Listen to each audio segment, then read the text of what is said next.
प्रधानमंत्री अपने संसदीय क्षेत्र वाराणसी के दौरे पर पहुंचे तो उनका कार्यक्रम विकास की तमाम परियोजनाओं के उद्घाटन और शिलान्यास को लेकर था, लेकिन प्रधानमंत्री ने विकास के मसले पर विरोधियों को जमकर आड़े हाथों लिया। 70 के दशक में दिए गए गरीबी हटाओ के नारे को हकीकत में नहीं बदल पाने को लेकर प्रधानमंत्री ने कांग्रेस पर हमला बोला और कहा कि पिछले 50 सालों में जो काम नहीं हो पाया उसे वह 50 महीने में पूरा करके दिखाएंगे। अपने संसदीय क्षेत्र वाराणसी के लोगों से प्रधानमंत्री ने 2014 के चुनाव में जो वादा किया था उसको पूरा करने के लिए वो लगातार कोशिश कर रहे हैं। वाराणसी में विकास की गंगा बहाने के लिए प्रधानमंत्री एक दिन के दौरे पर पहुंचे तो लोगों को न केवल बिजली, सड़क और स्वास्थ्य से जुड़ी 7 परियोजनाओं का तोहफा दिया, बल्कि गरीबों के लिए भी तमाम कल्याणकारी कार्यक्रम भी शुरू किए।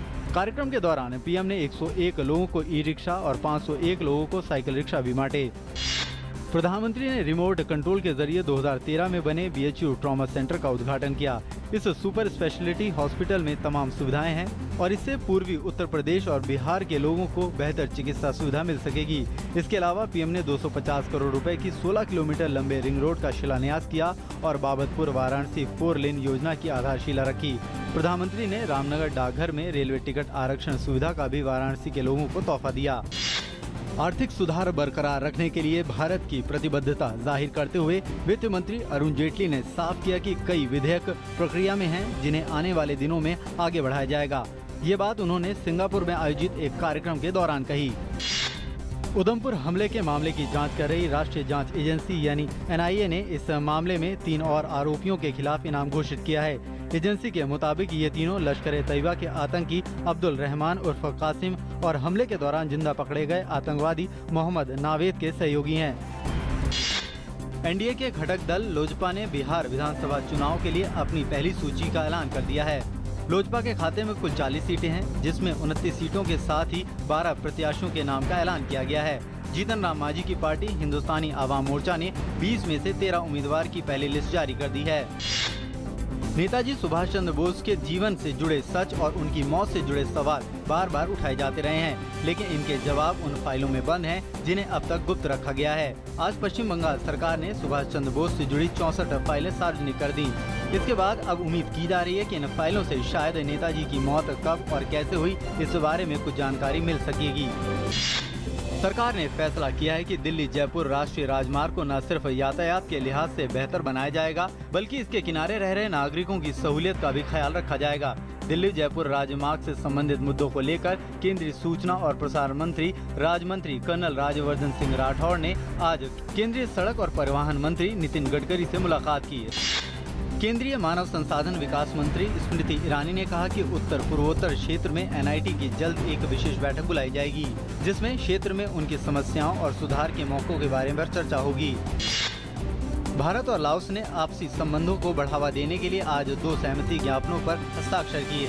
इनमें एक समझौता भारत और लाओस के बीच विमान सेवा संधि और दूसरा मेकांग गंगा सहयोग के तहत प्रमुख परियोजनाएं लागू किए जाने के लिए त्वरित प्रभाव से आकलन के बारे में है।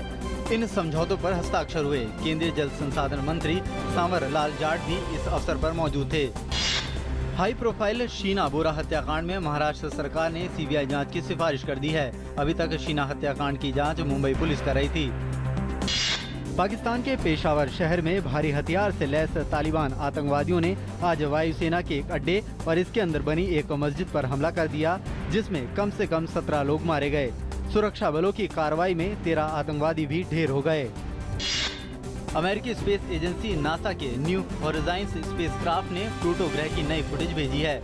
इस बार की फुटेज में प्लूटो की ब्यूटी देखकर साइंटिस्ट भी अचंभे में हैं। इसमें प्लूटो की सतह पर बर्फीले पहाड़, नाइट्रोजन फॉग, समतल सतह के साथ सनसेट भी देखा जा सकता है। न्यू होराइजन्स ने प्लूटो के 1250 किलोमीटर एरिया को कवर कर दिया है। 14 जुलाई को सिर्फ 15 मिनट के लिए स्पेसक्राफ्ट प्लूटो के सबसे नजदीक 12,500 किलोमीटर की दूरी से गुजरा था। सोमदेव देववर्मन ने शुक्रवार को दूसरा सिंगल जीतकर भारत को Davis cup world group play-off मुकाबले में जगन्नाथ के खिलाफ 1-1 से बराबरी दिला दी।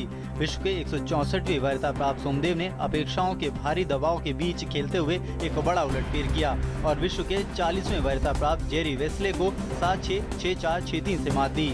इससे पहले यूकी भांभरी जगन्नाथ के लुकास रुसोल से पहला मैच हार गए थे।